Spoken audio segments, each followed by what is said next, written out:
थेट जालन्यामध्ये जालना जिल्ह्यातल्या अंबड नगरपालिकेमध्ये काय परिस्थिती पाहायला मिळू शकते उद्या?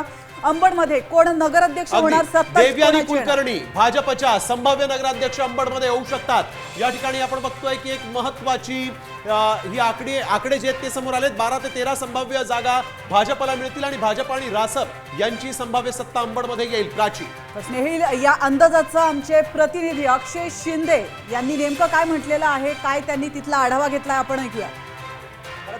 माजी मंत्री राजेश टोपे आणि आमदार नारायण कुचे या दोन नेत्यांच्या प्रतिष्ठा या निवडणुकीमध्ये प्रतिष्ठापना लागलेला आपल्याला पाहायला मिळत आहे। माजी मंत्री राजेश टोपे यांची या निवडणुकीमध्ये वर्चस्वाची लढाई आहे, तर आमदार नारायण कुचे यांच्यासाठी ही सत्ता राखण्याची लढाई आपल्याला पाहायला मिळते। कारण मागील दोन्ही निवडणुका भाजपचे या ठिकाणी वर्चस्व राहिलेले आहे आणि माजी मंत्री राजेश टोपे यांच्या पुढे देखील ही नगरपालिका आपल्या ताब्यात घेण्यासाठी लढाई पाहायला मिळते। दुसरीकडे आपण जर पाहिलं तर या निवडणुकीमध्ये दोन्हीकडनं या व्हिडिओचा वापर करून आरोप प्रत्यारोप होताना आपल्याला या ठिकाणी पाहायला मिळते। राजेश टोपे असतील किंवा नारायण कुचे असतील यांच्याकडनं दोन्ही बाजूनं आरोप प्रत्यारोप या व्हिडिओच्या माध्यमातून होताना आपल्याला या ठिकाणी पाहायला मिळते।